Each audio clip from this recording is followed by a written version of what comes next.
de tu libro, que espero que sea el primero de otros muchos, porque desde luego lo que aportas en el libro es ciertamente valioso para, bueno, abrir los ojos a mucha gente, que yo creo que es de lo que se trata, ¿no? Cuando hablas de un tema tan complejo como es la economía o la política, que está siempre tan impregnada de manipulación y de engaño, pues libros como el tuyo, la verdad es que merece la pena, precisamente no solo por ir a contracorriente, sino por decir verdades como puños, ¿eh? Así que enhorabuena por la publicación de este libro. Vamos a ver, mi presentación simplemente quería hacer una reflexión un poco general sobre el valor de la información y el valor de la comunicación.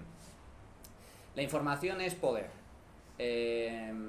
Por eso hay tanto interés en intentar controlarla. Y se suele decir que los medios de comunicación son el cuarto poder dentro de un país, pero esos medios de comunicación cada vez son menos importantes. ¿Por qué lo digo? Porque la prensa y los medios tradicionales de comunicación están en un momento de pura y absoluta revolución, de transición que lo está cambiando absolutamente todo. Antes la información llegaba al común de los mortales, a la población general, básicamente por los mass media, es decir, la prensa escrita, prensa papel, la radio y la televisión. La prensa escrita supone un dolor producirla porque es carísimo imprimir un periódico en papel. Y los medios de comunicación como la televisión y la radio, en la inmensa mayoría de países, incluyendo los países que se autodenominan libres, están controlados de forma previa, porque requieren de una licencia administrativa para poder emitir, tanto radio como televisión. Entonces, ¿con esto qué quiero decir? Quiero decir que la manipulación política era algo mucho más sencillo, mucho más fácil en el pasado. Porque había menos medios de comunicación y, como digo, la información es poder y por lo tanto hay un deseo innato por parte del poder político de intentar manipular o influir en la información que llega al público con el fin de vender un relato o vender el mensaje que interesa al poder político y de este modo ganar elecciones, que es de lo que se trata en democracia. Pero todo esto cambia con la irrupción de Internet.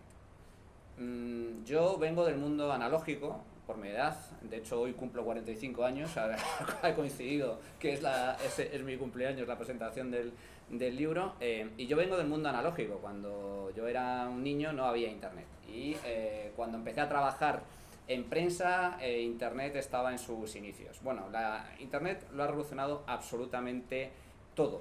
Y ahora es cada vez más difícil esa labor de manipulación. ¿Por qué? Porque ahora transmitir información es prácticamente gratuito, por no decir gratuito, y porque ahora los medios de comunicación ya no se rigen ni por el papel ni por la emisión de licencias administrativas. Gracias a Internet tienes acceso a un mundo de canales de comunicación de diferente índole, no solo periódicos, sino YouTube, podcast, etcétera. Pues bien, la cuestión es que es mucho más difícil censurar o limitar esa información, esos canales de información a través del poder político. Y aquí es donde entra Javi, que Javi ahora publica un libro, pero a nivel más mediático, pues tiene una fuerte, importante presencia en redes sociales. Y eso para mí es un medio de comunicación, y es un medio de comunicación cada vez más importante. Y es cada vez más importante no solo por la importancia que tiene el medio en sí, sino también por los datos. Y en este caso, los datos señalan que los jóvenes, por ejemplo, ya no se informan a través de los medios tradicionales. Los más jóvenes no ven televisión, ven YouTube. Los más jóvenes no leen periódicos, leen Twitter. Los más jóvenes no escuchan radio, escuchan podcast. Por lo tanto, los medios de comunicación en la actualidad son medios como como el que representa el propio Javi Cabello con sus redes sociales, entre otros muchos. Y eso me parece de lo más interesante. En primer lugar, por lo tanto, el tema de la información. En segundo lugar, el tema del mensaje. Vivimos en un mundo con muchos mensajes, con mucha información y alguna de ellas especialmente compleja. Javi suele informar sobre temas relacionados con política, pero también sobre temas relacionados con economía, con finanzas, con presupuestos, con cuentas públicas. Pues bien, la importancia del mensaje es trascendental, porque en un mundo en el que hay multitud de mensajes y además en un mundo especialmente complejo, mensajes como el que transmite Javi tienen un valor y una importancia mayor. ¿Por qué? Porque la clave de la buena comunicación es hacer sencillo lo que es complicado. La economía en realidad no es una materia especialmente difícil ni complicada. Lo que pasa es que cuando escuchéis a un economista hablar de forma muy sesuda e incomprensible, es que a lo mejor es un buen economista, puede ser, pero desde luego es un pésimo comunicador. Y sin embargo hay gente que sin ser grandísimos economistas comunican de maravilla. Todo esto lo hemos vivido seguro que todos o cualquiera de nosotros en el ámbito de la educación. Todos de una u otra forma hemos sido marcados por un profesor, por un maestro.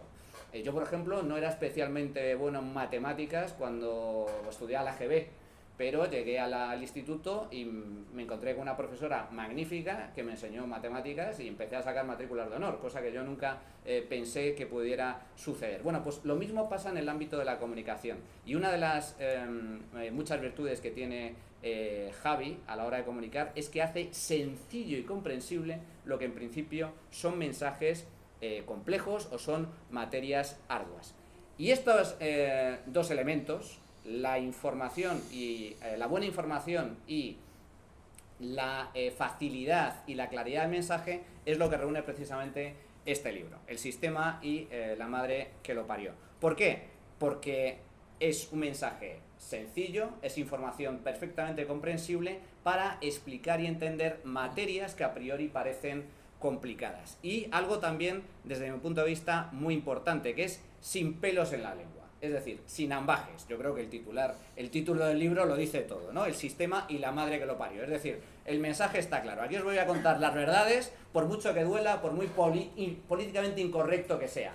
A mí me horroriza lo políticamente incorrecto, porque lo políticamente incorrecto es una falsedad en sí misma. Es una especie de censura, una especie de maquillaje de la verdad o de la realidad. Por lo tanto, tiene ese doble valor, el valor del mensaje sencillo, claro y comprensible, y el valor también de las verdades como puños de forma directa, con ejemplos claros, el ejemplo del autónomo, el ejemplo del empresario, el ejemplo del heredero, del funcionario, del pensionista, que hacen que se comprenda y se entienda muy bien todo lo que quiere decir Javi en el libro. Y con algo que es muy importante, que son los datos, porque todo mensaje, si carece de datos, si carece de buena argumentación, es un mensaje vacío. Y en este sentido Javi lo hace extremadamente bien, argumentando punto por punto cada uno de los ejemplos con mensajes, insisto, sencillos, pero también muy bien argumentados y muy bien acompañados con datos que son absolutamente incuestionables. Y esto nos lleva a la conclusión, que es para mí el valor del libro, y es que es un libro que te hace reflexionar. Y esto es muy importante en los tiempos que corren. Que te haga cuestionarte lo que te transmiten desde los grandes medios de comunicación o desde los grandes poderes políticos. Porque yo creo que esa es la base y ese es el objetivo que debe tener todo buen comunicador, todo buen periodista o alguien que se dedique al ámbito de la comunicación política y económica, que es replantearse las cosas, hacer reflexionar al público, que la gente no se crea de primera mano y sin cuestionarse el mensaje oficial que le transmiten desde los mass media o desde los poderes públicos. Como por ejemplo el hecho, por poner simplemente un ejemplo, lo que cobra un español de media. Esto la inmensa mayoría de la gente no lo sabe. Cuando la gente trabaja por cuenta ajena y recibe su sueldo en el banco y le llegan 2.000 euros al mes, piensa que realmente el empresario paga 2.000 euros al mes. No paga 2.000 euros al mes, paga, como bien comentas en el libro, 3.500 euros al mes. Eso es lo que realmente le cuesta al empresario, pero eso la inmensa mayoría de la gente no lo sabe. Y eso, es un arma que utilizan también los políticos en muchos casos para justificar subidas de impuestos. No es que el empresario paga pocos impuestos, o es que las cotizaciones sociales son bajas en España, cuando sucede todo lo contrario. Por lo tanto, ese es el valor desde mi punto de vista del libro, que llama a la reflexión, mensaje claro, mensaje directo, y por lo tanto yo este libro aparte de que es una delicia leerlo, lo veo como una herramienta útil, como una herramienta eficaz para dos cosas: entender mejor el mundo que nos rodea y, sobre todo, que a los poderes políticos, a los poderes económicos, a los poderes fácticos les resulte muchísimo más complicado engañarte. Muchas gracias.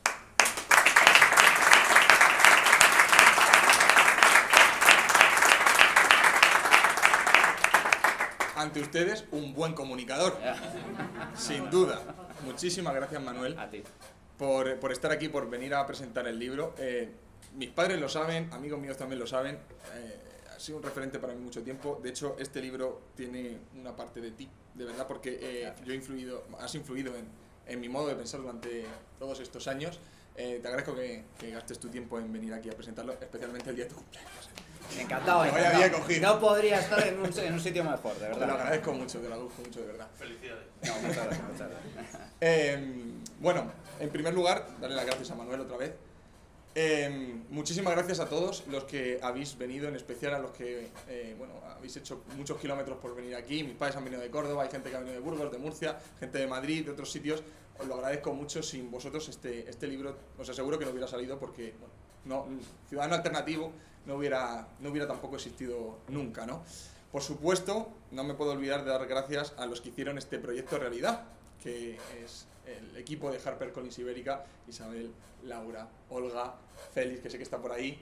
Gracias de verdad. No os podéis imaginar lo contento que he estado por el cariño, la profesionalidad y sobre todo la libertad que me han dejado a la hora de escribir, que fue una de las cosas que yo hablé con Olga y con Isabel en su momento, de decir: oye, ¿sabéis que yo voy a decir aquí lo que me dé la gana?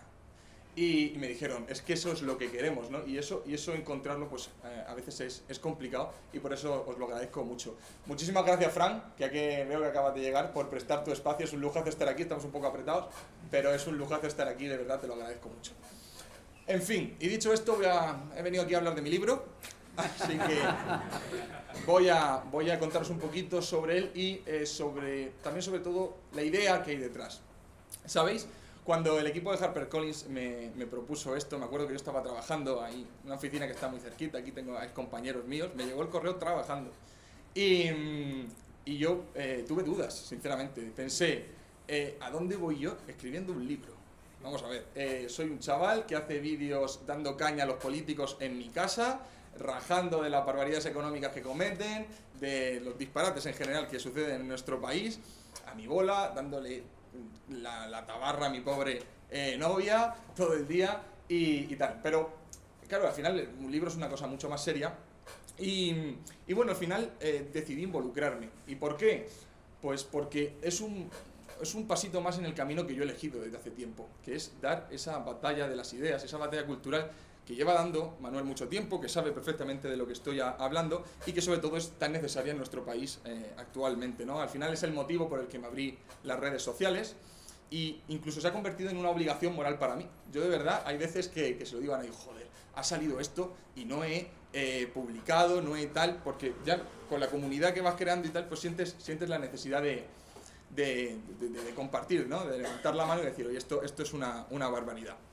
Mirad, en pocas entrevistas que me han hecho en los medios de comunicación, porque sabéis que este mensaje no suele ser lo más popular del mundo ni te dejan entrar en todos lados, pero bueno, en las entrevistas que he hecho siempre me ha llamado la atención una cosa, y es que en todas me preguntan siempre lo mismo.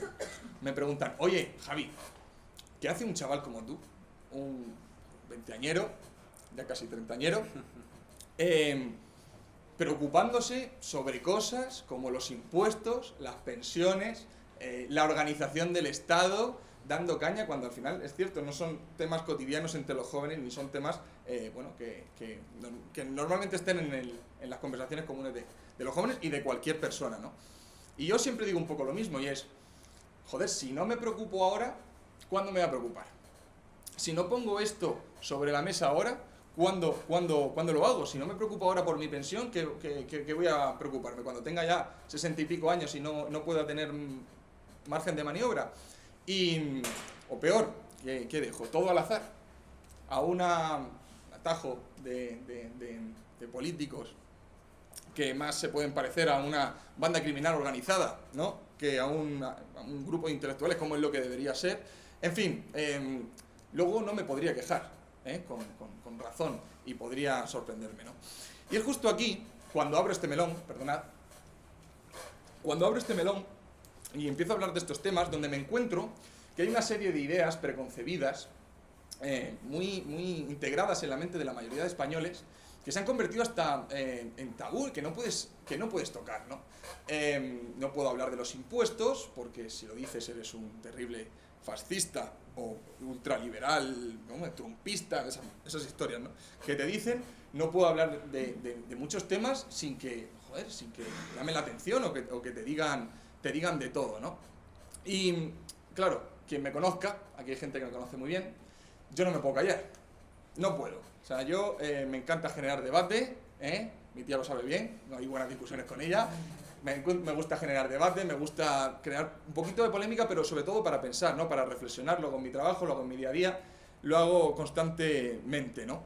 Y es donde entiendo la importancia de dar esta batalla de las ideas desde el principio, ¿no? Y claro, como en toda buena batalla, hay que saber contra quién luchas. Y claro, yo, por resumir, ¿no? He encontrado dos grandes males endémicos, dos grandes demonios, ¿no? Que se retroalimentan entre sí, además, y se van creciendo y generan muchísimos problemas, y es con lo que me centro, tanto en el libro como en mi contenido del día a día en combatir, ¿no? El primero de ellos es, creo que es evidente, es la anestesia general. La anestesia general de la que hablo mucha gente, o que hablo muchas veces, que aquí, en los últimos años hemos visto acentuada, especialmente desde la pandemia, a una velocidad vertiginosa, y es muy preocupante, ¿no? Esta anestesia, yo intento reflexionar un poco sobre ella, de dónde viene. Se puede achacar a muchas cosas, yo creo que es un poquito de todo, ¿no? Se puede achacar a esta tranquilidad, estabilidad, prosperidad económica de estos últimos años, se puede achacar también a una educación cada vez más lamentable, cada vez más intervenida, cada vez más ideologizada, con mucho sectarismo dentro, que te hace, aprender, vomitar, y luego sales al mercado laboral sin saber hacerla o con un canuto, cosa que me ha pasado a mí perfectamente. Se puede achacar a los medios de comunicación, que decía Manuel, que están totalmente, la inmensa mayoría de ellos, corruptos, en donde no favorecen a esa anestesia, ¿no? En general, se puede achacar a muchas cosas, pero la realidad, bajo mi punto de vista, es que esa anestesia la tenemos. ¿Y qué pasa? Que esa anestesia ha llevado a la normalización de una serie de barbaridades. A algo que hace unos años, cuando digo unos años, no te estoy hablando hace 50 años, te estoy hablando hace 10, 15, que ponías encima de la mesa algunas cosas y te parecerían disparates, y ahora, ya están en las conversaciones cotidianas, es algo que tenemos interiorizado, ¿no? Normalizaciones como, de barbaridades, como una normalización de una clase política lamentable, con un nivel bajísimo. La normalización de que la cultura del esfuerzo es mala, que eso es alucinante, ¿no? El tema de la meritocracia, que es malo, es alucinante, ¿no? La normalización de que endeudarnos sea la solución a los problemas económicos en el corto plazo y no pase nada. La normalización de quitarnos esa responsabilidad individual que deberíamos tener tan importante y dejarlo en una figura paternalista del Estado, de la figura pública. La normalización de, ya en datos económicos, de tener una tasa de paro crónico del 12%. Aquí nadie levanta la mano y es año tras año, es crónico ya, ¿no? 12% la tasa general, el 30% el juvenil. Normalización, no hay ningún problema. Normalización de que las ayudas sean la solución a la mayoría de problemas, ¿no? Todo se soluciona subvencionando. La normalización de que año tras año España vaya cayendo en los rankings de países ricos. En general, una serie de normalizaciones de cosas que nos deberían escandalizar, ¿no? Claro, y tened en cuenta que toda esa normalización, esa anestesia, es el alimento del otro mal endémico, el otro mal que yo combato, ¿no? en todos los días, que es ese populismo colectivista, estatista, socialista, de derechas y de izquierdas, que cada vez entra más en auge. Ese mal endémico se alimenta del otro. de manera constante y cada vez se va haciendo más grande. Empieza a generar una bola. Fijaros que nunca jamás habíamos tenido un Estado tan grande, tan presente, tan blindado y, ojo, tan aceptado por la gente, tan aceptado mediáticamente, tan aceptado y normalizado, ¿no? Y claro, eso es muy peligroso. Fijaos, os voy a poner un ejemplo concreto de cómo estos dos males se han ido alimentando, retroalimentando entre sí, hasta generar un problema brutal, ¿vale? Todos sabéis lo que está pasando en el campo. Todos veis las noticias de los agricultores, de los ganaderos, etcétera, ¿no? Bueno, si hacemos un resumen general de lo que está pasando, ¿no? Así, un resumen más simple, diríamos que al final son los burócratas de Bruselas, ¿vale? Que en sus lujosos despachos, en esa burbuja totalmente ajena a la realidad, que no han visto una vaca en su puñetera vida, esta gente, a base de aprovecharse del desconocimiento, de la inacción, de la promesa de ayudas, de ese paternalismo, ha generado un problema muy grande, ¿no? Primero empezaron con los beneficios del mercado común, que está muy bien, siempre que se dirijan bajo las leyes del libre mercado, libre movimiento, una seguridad jurídica, pero poco a poco ese sistema de control ha provocado ese paternalismo y ese control que ha convertido el sector de la agricultura y la ganadería en una economía planificada, propia de un país socialista. Tú lo sabes muy bien, Manuel, has hablado mucho de ello, ¿no? Y ha generado un problema ahora tan brutal que un político desde Bruselas le dice a un agricultor de Murcia qué tiene que producir, cómo tiene que producir, cuándo lo tiene que hacer y a qué precio. Es alucinante, ¿no? ¿Y qué pasa? Que ahora tenemos un problema gigantesco, ¿no? Eso es un ejemplo de estos dos males, de cómo se alimentan y por qué hay que luchar mucho contra ellos, ¿no? Es por ese motivo que se hace tan importante el difundir esta serie de ideas. Algo que ni he inventado yo, ni son mías, y que, aunque sí que es cierto que yo estoy viendo que últimamente se están poniendo un poquito más de moda, algo que me alegra muchísimo, no están en España lo debidamente extendidas como me gustaría, por lo menos, ¿no? Manuel sabe bien esas ideas de las que hablo, y os lo digo porque yo aquí, estaré presentando yo aquí mi libro y tal, pero yo me acuerdo de Manuel viendo a La Tuerca, hace años, a debatir con Pablo Iglesias, Errejón, en ese germen de Podemos, cuando empezaba a florecer, y bueno, que no son nuevas, ¿no? Que esto se lleva haciendo muchos años, lo que pasa es que ahora esta ventana de los medios de comunicación, pues nos lo abren, ¿no? En fin, expuesta esta reflexión, bebo agua. Cuando se me presentó la idea de hacer este libro, tuve claro que había que incidir en estas ideas, pero había que adaptarlas a lo que nos toca a nosotros, ¿no? A claves de nuestro sistema.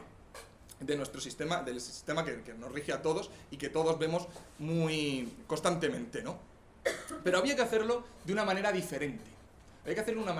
Una manera que tocara la sensibilidad de la gente, de una manera entretenida, de una manera directa. ¿Por qué? Porque al final, como decía antes Manuel, hay que adaptarnos a la realidad que tenemos ahora mismo. Y es que el contenido se consume de manera diferente. Ahora mismo todos sabemos que si no estás en Internet no existes. Pero es que tú puedes estar en Internet y si no interesa, o sea, si no generas un contenido atractivo, no interesas. Y estás fuera del lugar, ¿no? Entonces, este libro, al igual que mi contenido en redes sociales, tenía que enfocarlo de la misma manera. Claro, en esta batalla que estoy diciendo hay que coger las herramientas, las armas adecuadas, ¿no? Para conseguir ese fin. En mi caso fueron las redes sociales y como ahí estoy creando una buena comunidad y estoy viendo que funciona, digo, vamos a probar a hacer el libro algo parecido. Por eso traté de hacerlo con historias cortas, historias breves, historias que te tocaron un poco la piel y que dijeran, joder, es que esto me puede pasar a mí en cualquier momento. Es que a mí me puede pasar el tema de la herencia, me puede pasar, me tengo que dar de alta de autónomo porque se me ocurre una idea cojonuda, me pueden pasar muchas cosas, ¿no? Y ese era el objetivo, hacerlo con ese foco, porque al final, seamos sinceros, estos temas muchas veces aburren, son coñazo. Yo me acuerdo que, ahora que me acaba de venir a la mente, discutiendo con Olga y con Isabel porque yo quería meter alguna gráfica, alguna cosa, y me decían, no, estás muy bien, estás tocando la fibra, no metas ahí un dato complicado y tal. Mira que me costó. Pero bueno, había que buscar eso, ¿no? Porque si no la gente se aburre, la gente no retiene, ¿no? Que eso es una de las cosas que busco hacer en mi contenido, ¿no? La retención. ¿No? Hay muchas fórmulas, pero es fundamental, y hacerlo de temas aburridos, pues a veces se complica, ¿no? Fijaros, las historias que he elegido, aunque no lo podéis creer, son de mi círculo más cercano. O sea, son historias que están basadas en una realidad, muy clara, ¿no? Por ejemplo, mira, la historia de Luis el funcionario, ¿no? Y el calvario que es contratar en España. Esa historia parte de un amigo mío, que me contaba las penurias contratando, de cómo han hecho que a lo largo de estos años que la figura del empresario esté mal vista, de que se enfrenten el empresario y el empleado, cuando en vez de enemigos son aliados. Eso hay que entenderlo. O sea, los dos se necesitan. Y se han hecho a entender, bueno, pues que el empresario de aquí, todo lo comento en el libro, seguro que los que lo habéis leído os suena, ¿no? Que el empresario de aquí, el común de los empresarios, es el hombre rico, con puro, con los pies encima de la mesa, un cabrón, básicamente, cuando la realidad es que no es así. Es que el 99% de las empresas en España, el 98 y pico, son pymes. Son pymes. Que el frutero, que Frank, que está por ahí, es el empresario promedio en España, no Florentino Pérez. Eso hay que entenderlo, ¿no? Y bueno, me voy por las ramas, ¿no? Me empiezo a hablar y me voy por las ramas, ¿no? Pero quería contaros una anécdota, que seguro que Manuel se acuerda, porque hace unas semanas coincidimos en un evento en Barcelona, ¿vale? Y había ahí un emprendedor que se llamaba Jorge Branger, que la verdad es que habla muy bien, y ponía un ejemplo que me encantó, porque decía, fijaros que este odio al empresario se traslada a todos los ámbitos y también en la cultura, como no puede ser de otra forma, ¿no? Y decía, fijaros, ¿cuál es una de las series más conocidas aquí en España? La que se avecina, ¿verdad? La conocéis, ¿no? ¿Quién era el empresario? Antonio Recio. ¿Qué era Antonio Recio? ¿Un putero? ¿Un explotador? ¿Un racista? Un pirata era, ¿no? ¿Y quién era el hombre recto? ¿El concejal? Era el concejal. Enrique Pastor se llamaba, ¿no? El concejal de Juventud y Tiempo Libre, era el sensato, era el tal. Parecen tonterías, pero si profundizamos ahí, la cultura de odio al empresario, pues es algo que sin duda sucede en España, ¿no? Ana la Autónoma. Ana la Autónoma es una historia en mí mismo y en Ana, cuando yo me di de alta en autónomo. De ella y yo. Yo lo vi en mis propias carnes cuando me di de alta de autónomo, esas tretas que tienes que hacer al principio, esto que no me escuchen, esto sí que lo cortamos después, pero para esquivar a la voraz Hacienda, ¿no? Las cositas que tienes que hacer que, bueno, porque es que si no, no puedes, y es la hostia, con perdón. O sea, no puedes prosperar porque empiezas con un lastre muy grande y pagando una salvajada, además de lo injusto que es, ¿no? Y eso había que contarlo mediante una historia real, y es una de las cosas que yo viví, ¿no? De cómo tenía que asesorarme mediante una gestoría porque no era capaz de sacarlo adelante, ¿no? Jorge el funcionario es un amigo mío, que por una mera cuestión de incentivos dejó la empresa privada haciendo un trabajo que le gustaba porque le salía más a cuenta.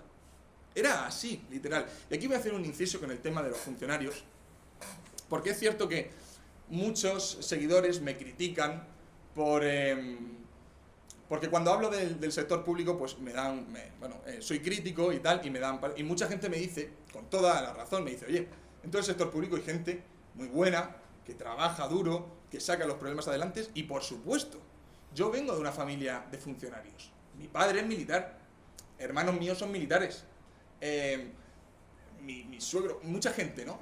Mis suegros quiero decir, yo lo he visto eso, y por supuesto es así.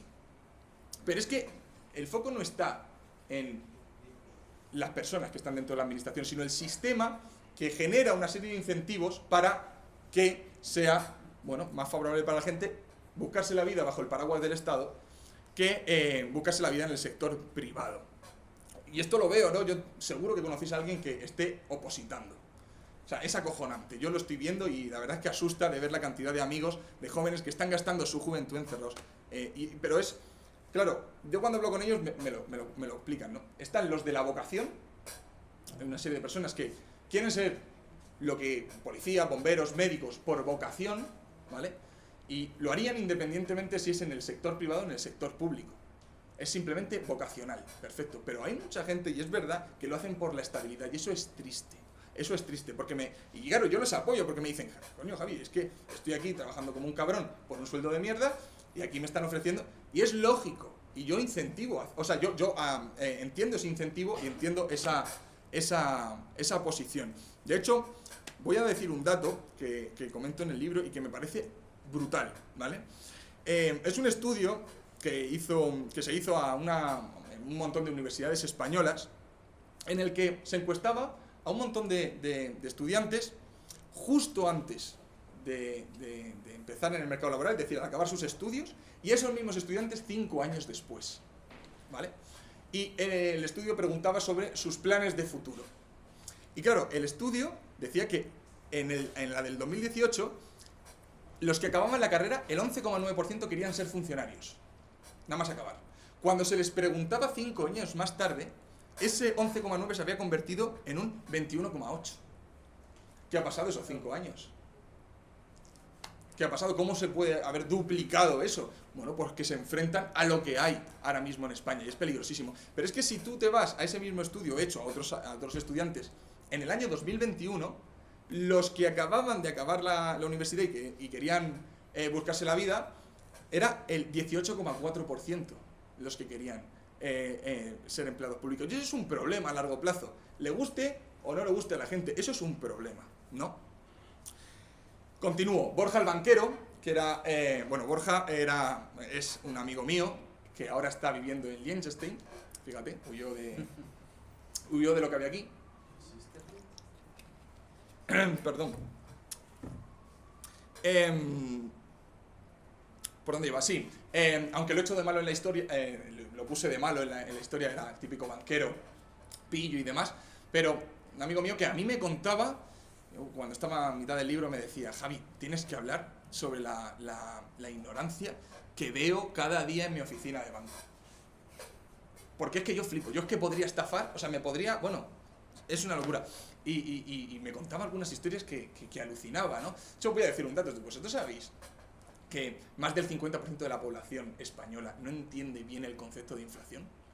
Es acojonante, o sea, acojona, de verdad, porque claro, si no entiendes eso, ¿qué no te van a colar? ¿Qué no te van a colar, no? Javier el Heredero. Mira, Javier el Heredero habla sobre el tema del impuesto de sucesiones, y es el único capítulo que he hecho exclusivamente a un impuesto, centrado en ese. ¿Por qué?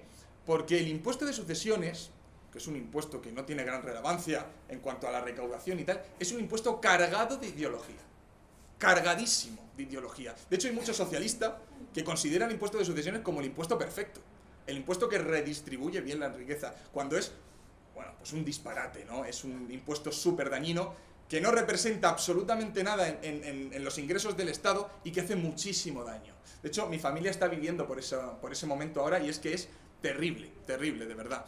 Y claro, como tenía ese componente ideológico, pues lo voy intentando desmontar con un caso que toca un poco la piel y que, insisto, es real, ¿vale? Es un caso en Valencia. O Alfredo el pensionista, que es una conversación con mi abuelo, que mando un besito desde aquí, y con mi tío abuelo Javier, en el que yo hablaba con ellos y tal, y fue como un poco empecé a entender el disparate del sistema de pensiones, o como comúnmente lo conocen, estafa piramidal legalizada, ¿no?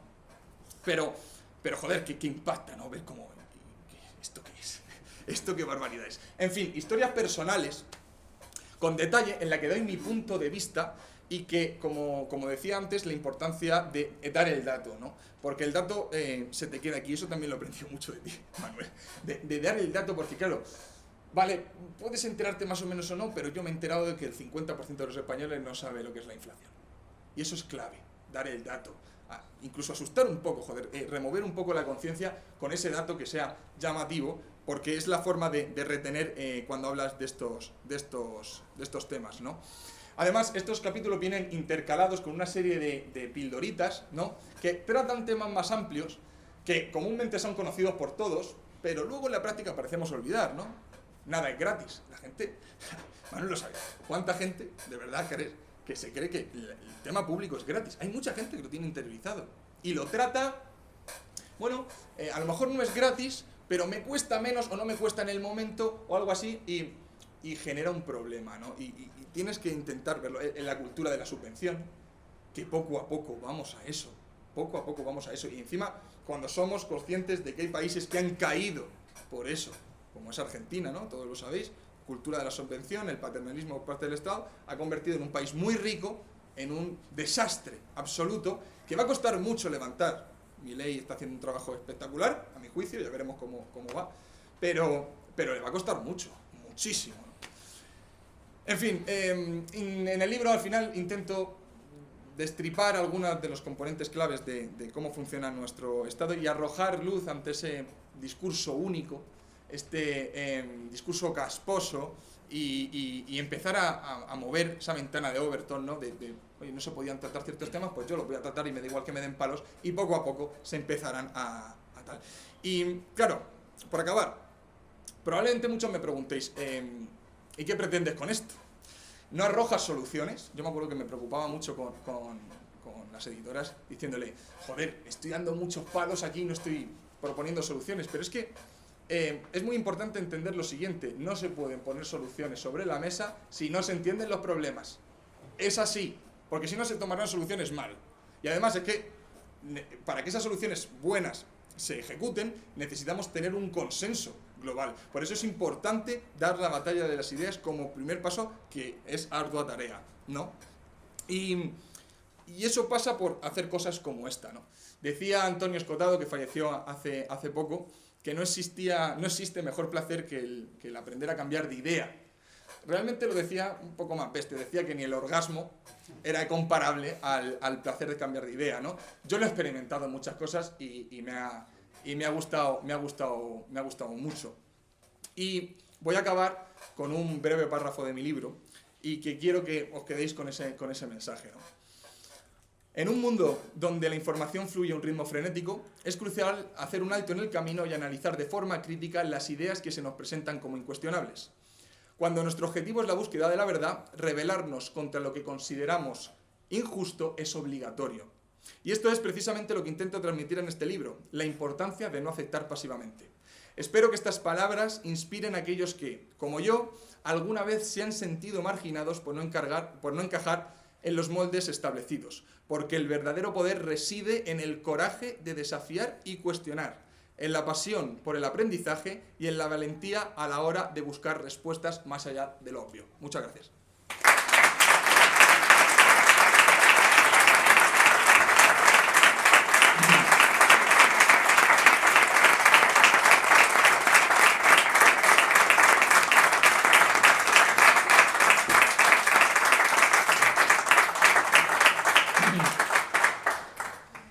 No sé si hay alguna pregunta para Manuel, para mí. Si no... Sí, una pregunta. Antes has mencionado lo de las redes sociales, que ahora la información fluye con más libertad, pero creo que sigue habiendo muchísima censura en las redes sociales, en YouTube, porque yo escucho a muchos locos como Javi que todos los días están